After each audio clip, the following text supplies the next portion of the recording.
In Seattle this morning, police are hunting a masked murderer believed to have killed as many as 21 prostitutes in the last 22 months. Been called the Green River Killer ever since the first bodies, 5 of them, were pulled from this river. Since then, 7 more bodies have been discovered nearby, all those of young prostitutes, according to police. And the number of missing increases steadily. 2 were added to the list this week. All the victims worked this strip near the Seattle airport, crammed with hotels, motels, and strip joints. They call it the work of the Green River Killer, probably one man who has murdered 13 young women near Seattle. Case unsolved. All deeply troubled sexually. Since 1978, 17 men have been convicted of killing 10 or more people. Historically, they kill certain types of victims: women, homosexuals, and children. In Seattle, another grim discovery today. Explorer scouts have found the remains of another human body buried on a wooded hillside near Seattle. Police in Washington State believe they found the remains of another victim of the so-called Green River Killer. Another victim has been identified in the nation's longest list of unsolved murders, the Green River Killings. 37 women have died, 9 missing, all thought to be victims of the same killer. One lucky break, one individual out there that knows in their heart who's done this and has been reluctant to come forward. This suspect, this individual, has had a remarkable string of luck.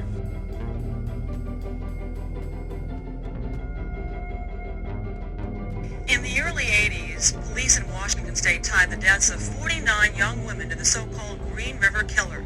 The killer apparently left the region in 1984, but the number of murders is on the rise again, and police fear the killer may be back.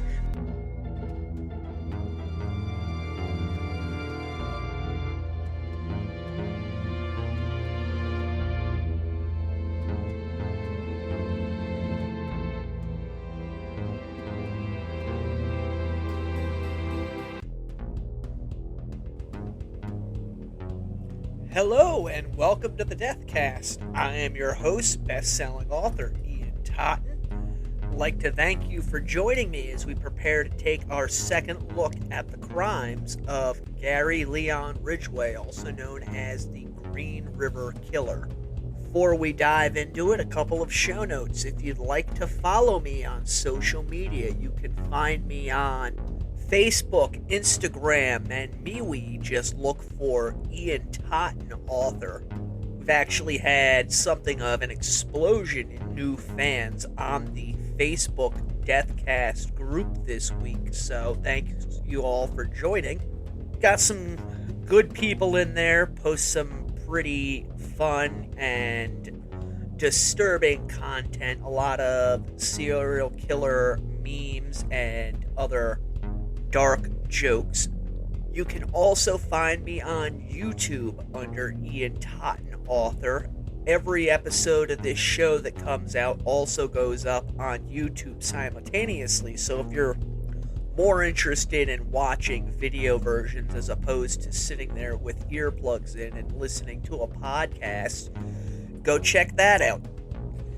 If you would like to follow me on Twitter, you can find me under Corpse Creek is the name of my company. If you'd like to help with the production of the show or just say thanks for what you do, go to corpsecreekpublishing.com. It's my official website. There's a donate button on there. Click the link, buy me a cup of coffee or a pack of smokes. It's much appreciated. If you're listening to this and you enjoy the sound of my voice and the topics I cover, you should go to Apple Podcasts or wherever it is that you get your podcasts and leave a 5-star review. Click follow, share on social media. It really does help the show out and I appreciate it. Lastly, if you would like to purchase any of my 5 novels that are out there, that's the Blood Gods trilogy, which is a dystopian vampire series. The House of Silver Doors, which is a supernatural Lovecraftian tale of a town possessed, or The Throwaway Girls of Olympia, which is the story of a small town in the 1970s besieged by an unknown serial killer. You can find all of them on Amazon, Barnes & Noble, wherever else you find your books. You can also go into bookstores and ask for them. They will order them. Also on CorpseCreekPress.com, there will be autographed versions coming here in the near future. Alright, that's it for plugs and show notes. You get yourself something to drink, relax, sit back in a chair, close your eyes. I've got my coffee, I've got my cigarettes. Let's go into the Green River. When we left off last week, there were 6 confirmed bodies linked to the Green River killer and a number of other girls who had gone missing. And it was around this period of time, late summer, early fall of 1982, that the FBI profiler John Douglas first offered his opinions on who it was that the police should be looking for. It should be noted that Douglas based a lot of this on the crime scene photos of the victims, and that despite what television and news media portrays, more often than not, the information in these profiles is way off the mark.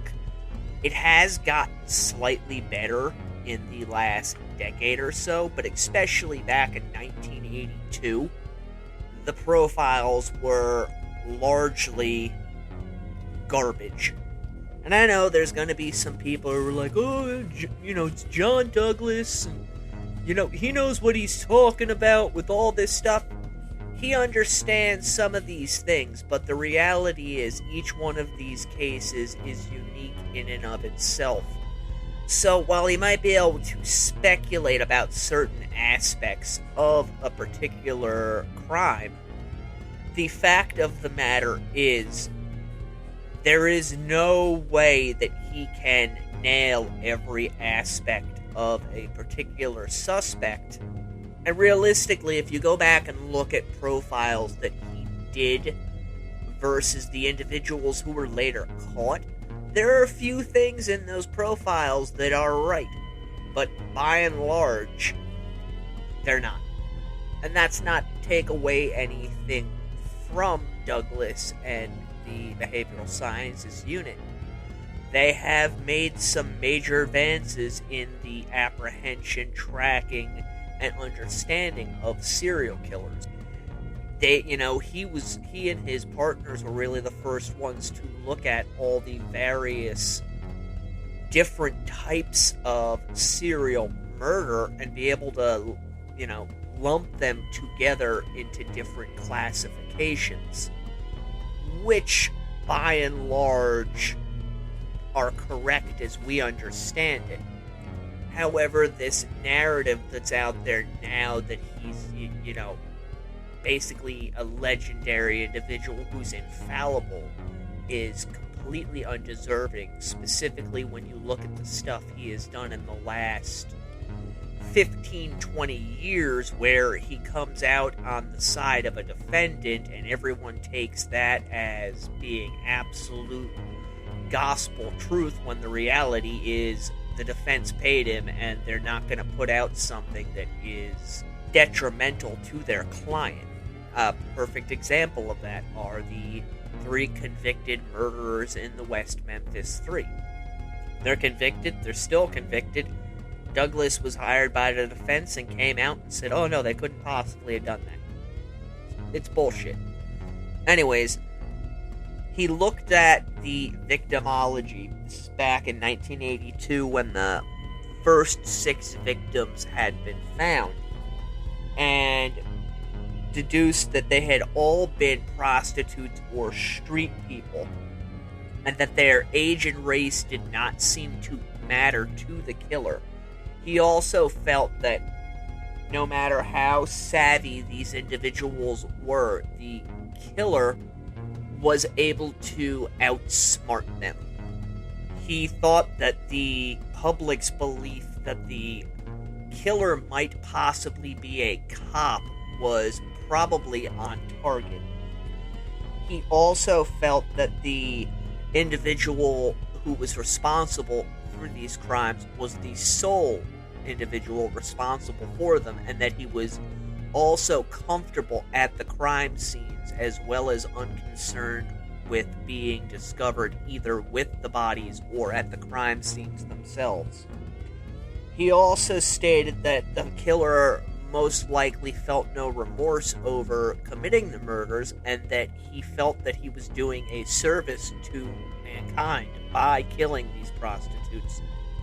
He also felt that the killer was not seeking notoriety or anything of that nature, and that in fact he did not want the bodies to be discovered, and that when they were discovered he had to seek out a new manner of disposing of them to hinder the police or anyone else from finding them in the future. He also felt that the individual responsible for the murders had either lived, worked, hunted, or fished near the Green River, that the man was highly mobile, and that he would drive a conservative vehicle that was most likely 3 years old and ill cared for. And I'm going to quote at this point: "Your offender has, in all probability, prior criminal or psychological history. He comes from a family background that includes marital discourse between his mother and father. In all probability, he was raised by a single parent. His mother attempted to fill the role of both parents by inflicting severe physical as well as mental pain. She constantly nagged her son, particularly when he rebelled against all authority figures. He had difficulty in school, which caused him to probably drop out during his junior or senior year. He is average to slightly above average intelligence." Concerning the victims themselves, Douglas believed that the killer was attracted to women, but felt quote-unquote burned by them. And he also went on to state he believes he was fooled one too many times. In his way of thinking, women are no good and cannot be trusted.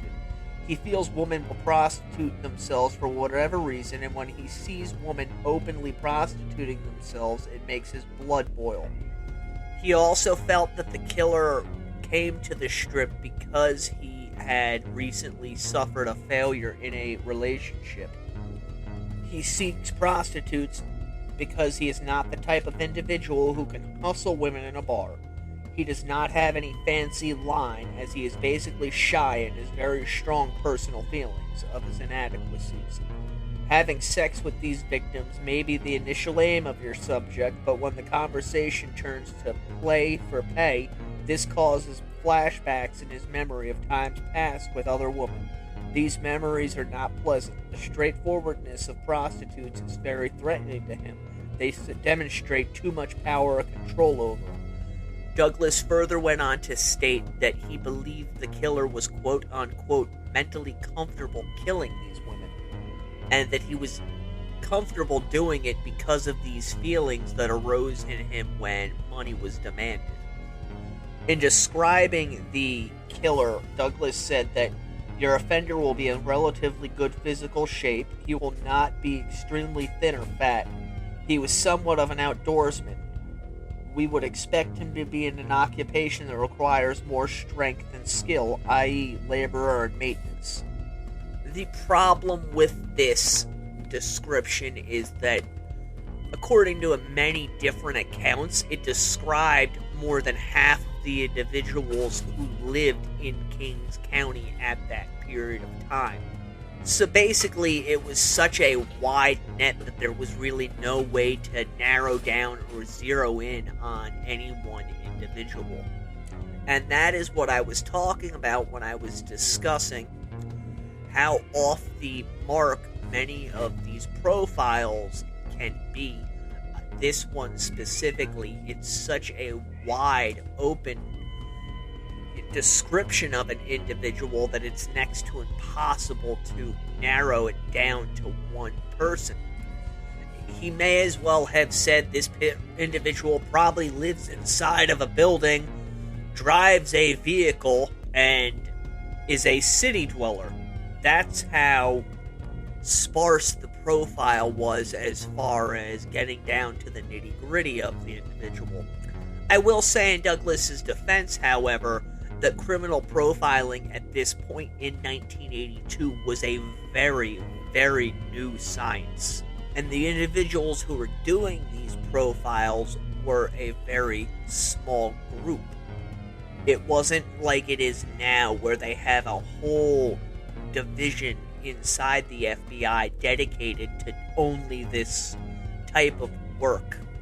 Douglas and his colleagues were kind of seen as rogues and mavericks, in that they believed that they could quantify characteristics, be it physical or life traits, to specific types of crimes and link that all to a specific kind of offender. And he has even said, and I've read it in many different areas, that profiling is not an exact science, it's more like an art form. Looking at this profile, you can really see that, especially if you know anything about the individual who was eventually captured for the Green River killings. Gary Ridgway does not fit most of the parameters of this profile. There are a couple of things that he is spot on with, specifically about, failed relationships and being comfortable inside the crime scenes, not having any remorse for the victims, etc. But by and large, this was completely off the mark. One last thing concerning this profile that Douglas said was he believed that the individual was Caucasian in his mid-20s to 30s, but he cautioned against ruling out older suspects, as individuals who commit these type of crimes have no burnout, i.e., it's not something that he's going to age out of, which has been the case with some killers.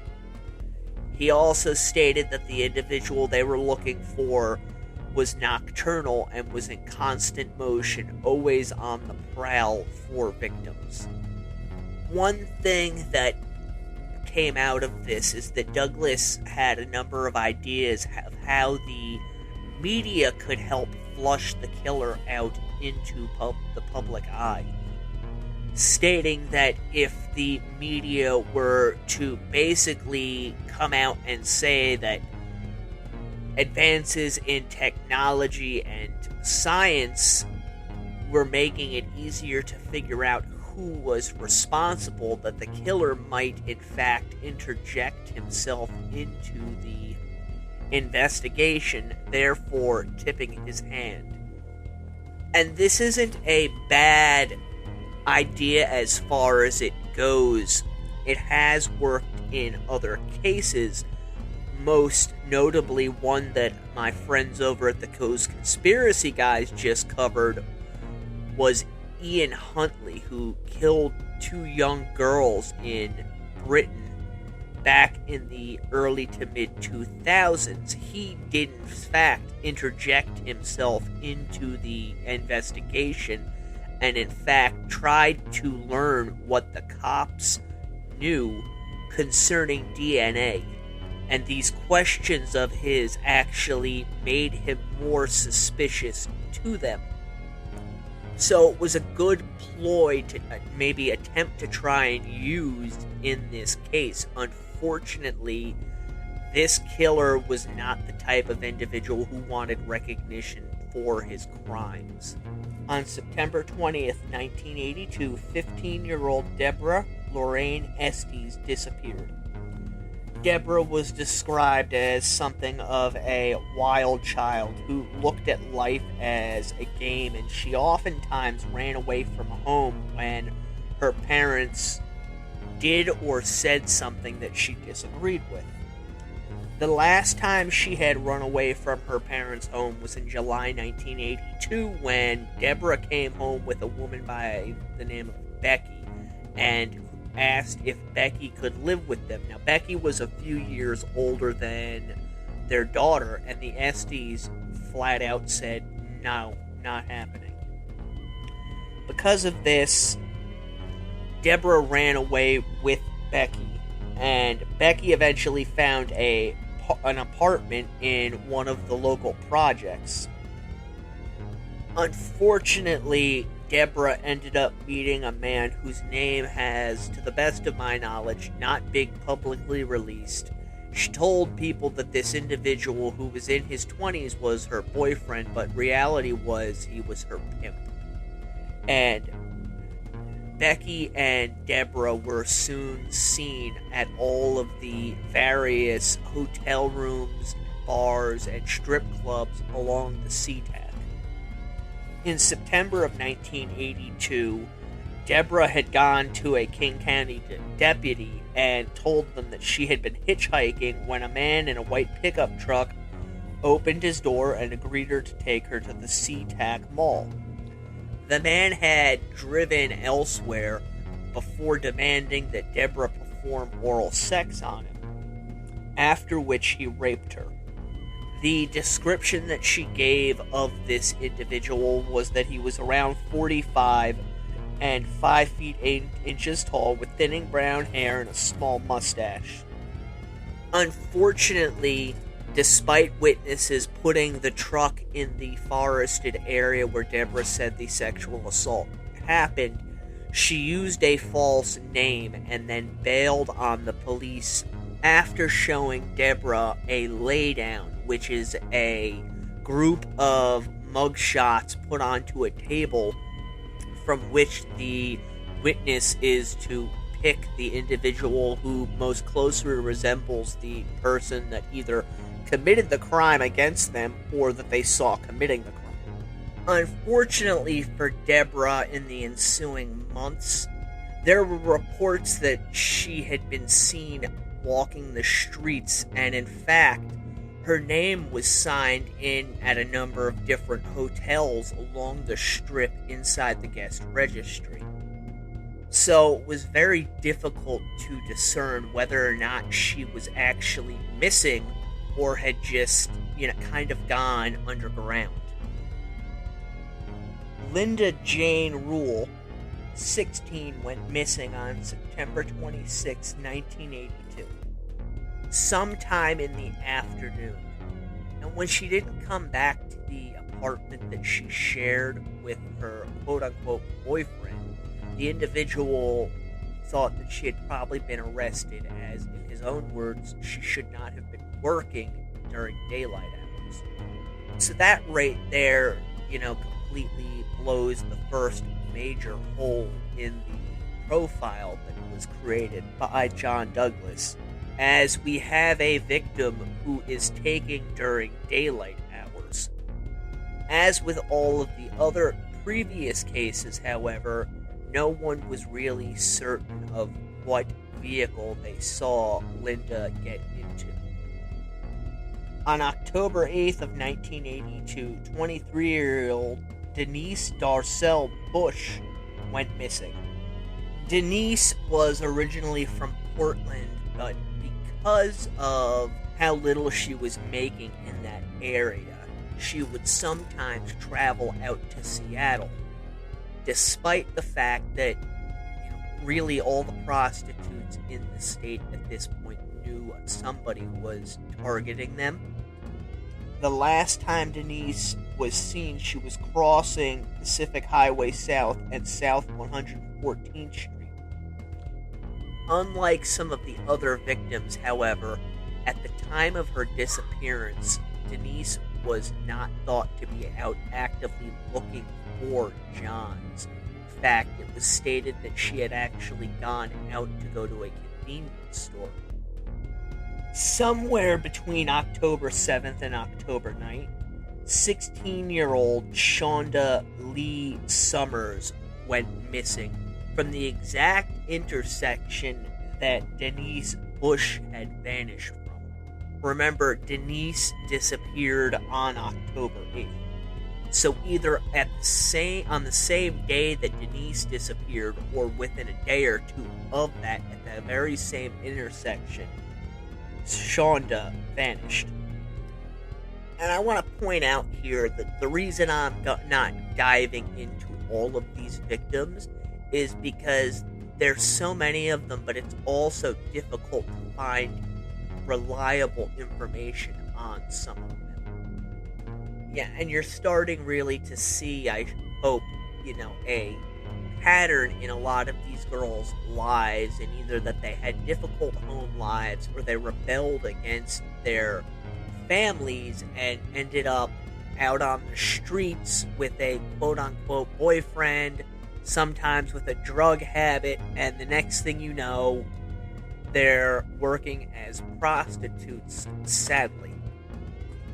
Something else to note as well is I'm talking about these girls' disappearances, but not of their recoveries, because many of them were not recovered quickly, and unfortunately the police only had missing persons reports on them. And given the transient lifestyle of women who work as prostitutes, it's very easy for them to pick up and move from one area to the other. So despite the fact that a lot of women were now going missing, they didn't have bodies showing up in the woods or in waterways. So while a lot of the police suspected that these girls were being taken by this killer, they couldn't absolutely prove this. Sometime between October 20th and October 22nd, 1982, 19-year-old Shirley Maureen Sherrill vanished as well. And Shirley was known to work in Portland in an area known as the Camp, which is basically where prostitutes worked in Portland at that time, but she was originally from Seattle, and she mostly stuck close to the areas that she knew. Now, a number of different women went missing in December of 1982, and some of them were put onto the list of Gary Ridgway victims, while others were not, as Ridgway himself is not known to have confessed to their murders. Becky Marino, a 20-year-old woman, if you remember, she was Deborah Estie's friend, went missing on December 2nd of that year. Becky's last known location was signing into a hotel along the Sea-Tac strip, and it was her name that was linked with Deborah's, as both Becky and Deborah's names were found inside of the guest book together. Remember, Deborah had gone missing quite a while beforehand, and much like Deborah, there were reported sightings of Becky following her initial disappearance, but this has never been confirmed. One victim who has been tentatively linked to Gary Ridgway but never officially confirmed as a victim was a young woman by the name of Trina Hunter, who went missing from Portland on Christmas Eve of 1982. Trina has a bit of a different story in that, according to a family member, she was forced into prostitution by relatives who kept her locked in their attic and only allowed her out when it was time for her to go to work. According to this individual, these relatives also beat her mercilessly, and Trina apparently had gone to the police to inform them of this. However, the police did not believe her. Christmas Eve of 1982 does hold a distinction in that there are two confirmed victims of the Green River Killer. One was a 15-year-old girl by the name of Colleen Brockman, who, you see pictures of this girl, she's the epitome of a 15-year-old. She's kind of heavy-set with braces. She is known to have run away a few times. The last one, her father actually filed charges as she had taken so much stuff from the house, and he did this in the hopes of bringing her back home. Also on that date, a 20-year-old woman by the name of Sandra Denise Majors went missing. And like a few of the young women who were on the official list of Gary Ridgway's victims, it is difficult to find information on Majors, as some sites and articles and files list her as an official victim of Ridgway, while others do not.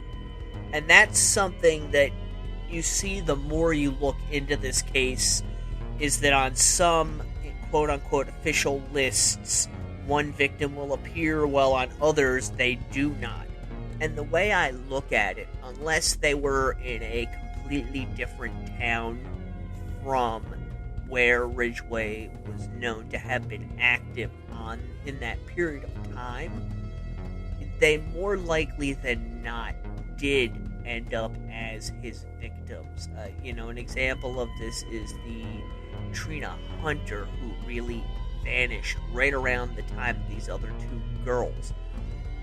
Personal opinion, I think it's probably doubtful that she was a victim of Ridgway, unless he confessed to it and the police just have not officially announced that. Sandra Denise Major, however, probably was a victim of Gary Ridgway. And I know people are thinking, he killed two people in one day. That's, kind of unbelievable. As police would learn, and you will really get into in other episodes, Ridgway had a nearly insatiable sexual appetite. And that's what these cases really were. These were sex crimes. He had an uncontrollable libido, which is why he was consistently going to prostitutes to quell those urges. But he also had an extreme disdain for the women that were performing the acts for him. They were unclean in his eyes. So it's really, not only possible, it's highly probable, but that he did, in fact, take multiple victims in a day. There are other cases of this throughout history. A notable example is Ted Bundy, who is known to have killed multiple victims in a single outing. And again, Bundy is known to have had a nearly unquenchable sexual desire. So in that regard, both Ridgway and Bundy are similar. 1983 dawned, and there were no new cases of women being reported missing, at least not any that fit the overall profile of the ones that the Green River Killer had taken.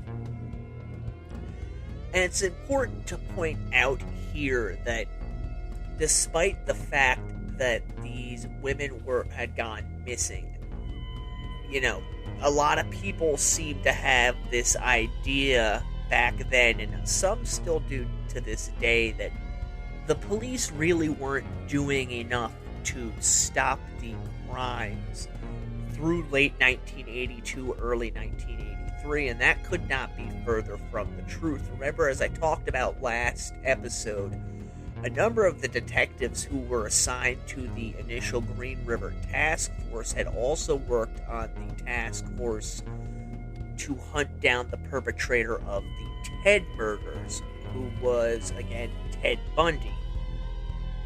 And these individuals really were working quite a lot, following leads, trying to discover where various girls had gone to if they could discover it. But this was hampered because so many of these young women, just because of their lifestyle and what it was that they did for a living, their friends would not come forward to the police and say, hey, so-and-so went missing. She was working as a prostitute. I know she was over on the Sea-Tac a lot. We haven't seen her in a couple of days. Then, as now, sex workers were very mistrustful of the police, which I touched upon last episode. There's a lot of historical data to back up the fact that police either won't believe the women, may take advantage of them or will arrest them for selling their bodies for money. Which to me is odd, because realistically there's no difference between prostitution on the street or in front of a film camera, i.e. pornography. And I know there's people going, wait a minute, there's a big difference between... No, there's not. If you are performing sex acts for money, you're a prostitute. And in fact, pornography comes from root words in ancient Greek, one of which meant prostitution, the other of which meant to record, be that in a drawing or in written word, or in our times on film. And these actresses who, perform in these films, they're really afforded every protection of the law that regular citizens are, but the general consensus among most, prostitutes is that the police don't see what they're doing as being legal, therefore they have no rights. It's a sidebar, it's a tangent, I know, apologize, but the way I feel is they're one and the same, and that if you are going to protect one group of individuals who are doing a thing, you need to protect all individuals who are doing it. I don't care that one is doing it on film for the masses to see, and the other one is doing it, in secret in order to support themselves. It's all the same. And in terms of the Green River Task Force, specifically during this period of time, they were doing their level best to try and find the individual who was responsible for these killings, but it was hampered by this mistrust that the prostitutes held for the police. And you can actually find pictures from early 83 of the various detectives who were assigned to the task force in their headquarters in the Seattle courthouse. And there are maps on the wall with all of the victims' pictures on it, descriptions of where the victim was last seen, what they were wearing, all sorts of information. So they really were working to try and solve these killings, but it was compounded by the individual who was doing them, as well as by the prostitutes' own unwillingness to talk with the police. And for the prostitutes themselves, a lot of these young women felt that they would be able to recognize who the man that was stalking them was. There'd be some telltale sign that I shouldn't get in the car with this person. But we're gonna discuss it later. Gary Ridgway, while not the sharpest knife in the drawer, was a very cunning, almost apex predator in his methods of operation. So the idea that the police would not be able to find out who was doing this makes sense. It's not like the killer was leaving handwritten notes or clues, or was known among the various young women who he was picking up to be a dangerous or odd individual. On March 3rd, 1983, 18-year-old Alma Mae Smith disappeared from South 188th Street and the Sea-Tac Highway. Now, how Alma ended up working as a prostitute is kind of unknown, although this is just conjecture on my part. It's more likely than not that there was something going on in her home life in Walla Walla, Washington, that led her to start running away from home somewhere around 7th or 8th grade. And if you see pictures of her, she doesn't have that, quote-unquote classic image of what you would many people envision a prostitute to look like. She's a very pretty young woman. And in fact, apparently the area that she was staying at along the Sea-Tac was at a fairly expensive hotel. It wasn't one of these dives that, charge by the hour or anything like that. It was, a fairly upscale place. But for whatever reason, she ended up in with the wrong crowd and out in Seattle with another woman looking for Johns on March 3rd. She was last seen getting into a blue pickup truck with a nondescript man, and unfortunately she was never seen again. Sometime in March, another young woman by the name of Dolores Williams went missing. She vanished from the same general area that Alma had been last seen at. Dolores was a 17-year-old of African American descent who vanished at some point in the early part of the month, but it's difficult to pinpoint when exactly that it was she had gone missing. Most reports have it that by March 8th, she was noted by other prostitutes as no longer being in the area. So it's very likely that she disappeared around the time of Alma's disappearance, somewhere between March 3rd and the 8th. And while all of this, these two disappearances happened, the police of the task force still had all of the previous disappearances from the year before that they were looking into, in the hopes that some of, if not all of these girls would turn up alive in a different city. Unfortunately, though, most of them did not. Some point during this, a 14-year-old by the name of Wendy Steffens went missing. Again, she's one of those who a few lists have her down as a victim of Ridgeway, while others do not. This was followed by Gail Lynn Matthews, a 23-year-old who was last seen getting into a pickup truck on April 10th. On April 14th, Andrea Marion Childers, 19, disappeared from the Sea-Tac. On April 17th, 17-year-old Sandra K. Gabbert went missing from Pack Highway in South 114th Street. Sandy came from a single-family house, and she dropped out of school at some point because she was bored with it. It's unknown whether or not her boyfriend was in fact her pimp, but it is known that the two of them were living in one of these kind of flea bag apartment/hotels along the Sea-Tac strip.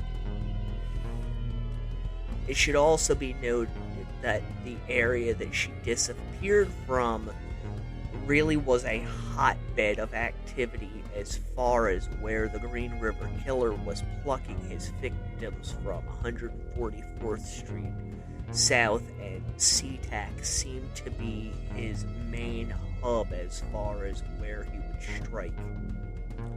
Only a few hours removed from Sandy's disappearance, 16-year-old Kimmy K. Pitzor got into a pickup truck on 4th and Blanchard in downtown Seattle.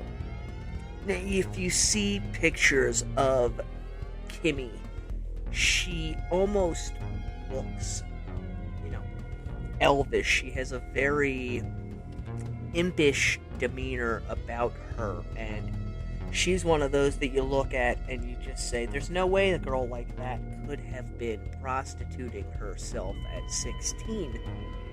But unfortunately, like so many of these young women, she did, and she was. Apparently she had been doing it for some time, as she had worked in Portland before she and her pimp moved to Seattle with the idea that the money was better there. As in a couple of cases now, detectives had the briefest of descriptions of a pickup truck. But much like the profile that John Douglas had done on their killer, the vehicle description could have fit any one of thousands of vehicles in Seattle at this period of time. Kimmy K's boyfriend slash pimp described the vehicle he saw her getting into as being a older green truck with a camper on the back and primer paint on the passenger door. On April 30th of 1983, 18-year-old Marie M. Malvar went missing. It should be noted that when she vanished from South 216th Street and Pack Highway, that a pickup truck was seen with a camper on the back and primer on the passenger side door.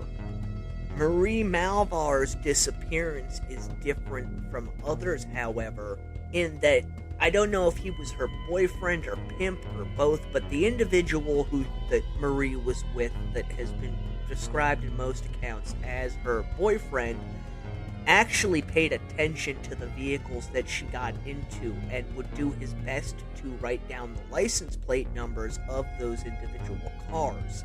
For some reason, this young man actually followed this pickup truck, and he noted that he was able to see Marie in the cab of the pickup truck, and she looked to be somewhat agitated, which I assumed to mean she was gesturing with her hands. And possibly it appeared that she was talking in a loud voice. Eventually, the boyfriend had to stop at a stoplight, this after the driver of the truck turned around in a parking lot. But he saw that the vehicle had turned left off of Pack Highway. So as soon as the light turns green, he takes off, he turns left where the truck went, and is surprised to discover that he can see no tail lights in front of him. So he drives one way down the road, looking to see if he can find where the truck would. He goes another way down Military and sees no vehicle. Unbeknownst to him, Marie and her abductor had turned off onto a small side street that was pretty much hidden from view unless you knew it was there. So the boyfriend ended up going back to the hotel to wait for Marie to come back. Unfortunately, she never did. 4 days after Marie went missing, her boyfriend finally went to the police and informed them that she had gone missing. However, he did not inform the officers that Marie was engaged in prostitution, and it was noted that he seemed somewhat evasive.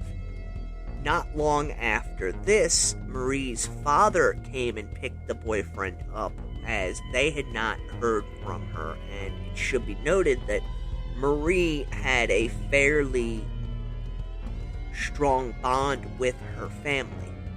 And the father, her boyfriend, and Marie's brother drove around, and almost as if by chance they ended up seeing the small South 220th place street side and turning down. Going down this road, they spotted the pickup truck that the boyfriend had seen Marie getting into and that he had followed, and they inspected the truck before calling the police. And this individual who owned this house was talked to by police, who described him as not being nervous, only curious as to why they were knocking on his door. This individual stated that there was no woman inside of his house, and there had not been any women inside of his house in quite some time. Naturally, if you have not figured it out, the man who answered the door was Gary Ridgway. And the reason that he was, completely unaffected by the police knocking on his door is because he felt no remorse or fear of being caught. However, at the time, the police did not know that he should be, their number one suspect, because there was other things going on in Seattle around this time. There were other individuals who were stalking prostitutes, one of which was a man by the name of Thomas Armstrong III, who was arrested in April of that year after tossing the body of a prostitute from a third-floor balcony. And police did consider him a likely suspect at first, although it was soon found that there was no way he was the man they were looking for. There were other serial killers active in this same area at this same time, and their crimes bled over with bridgeways, so this only helped to muddy the waters, in that some witnesses described a nondescript white male driving the pickup truck, some witnesses described someone and something else entirely. And in the last two missing person cases, that of Kimmy K. Pitzor and Marie, detectives believed that the person driving the pickup truck knew that he was being followed and therefore would not have killed the victims, and instead had let them out, which allowed the real killer to come along, scoop them up, and have his way with them. And I can understand why the detectives would think that way, because if somebody knows they're being followed or that they've really been seen and scoped out, they're far less likely to commit a crime. That being said, this individual who was committing these crimes was really the ultimate predator, and he had no fear that he was going to be captured or that people would see him, because he was able to blend in so well to his surroundings. On May 3rd, 1983, 21-year-old Carol Ann Christensen went missing. On May 22nd, 1983, 18-year-old Martina Teresa Arthur Lee went missing. On May 23rd, 1983, 18-year-old Cheryl Lee Wims went missing from the Central District in Seattle. On May 31st, 1983, Yvonne Antosh, a 19-year-old from British Columbia, went missing. One thing that police started to note was that most of the victims were disappearing from cross streets on Pack Highway, mostly South 144th Street, South 188th Street, and South 216th Street. But unfortunately, even with this knowledge, the police were still a very long way from catching the individual who was committing these crimes, as there were just so many men stopping by to pick up prostitutes. And so many of them were not being found, either alive or dead.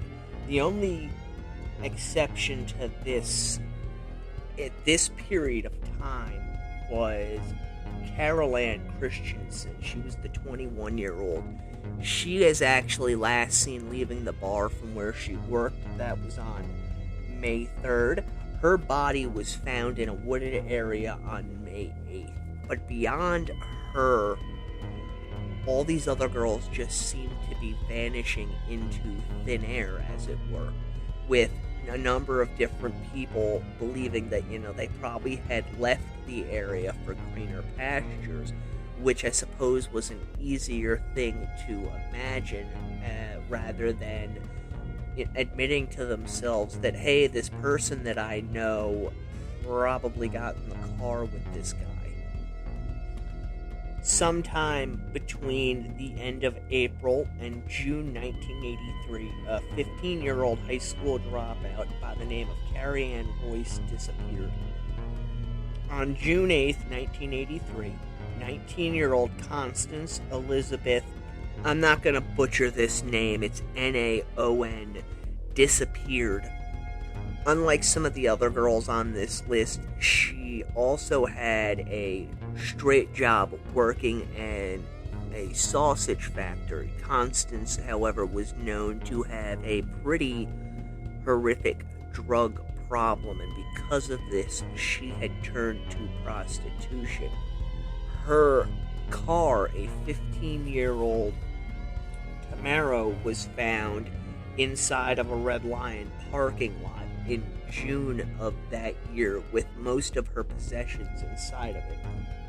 It is known that on the date of her disappearance, she had been planning to go to the factory to pick up her paycheck, and she had also called her boyfriend to let him know that she would be there in 20 minutes.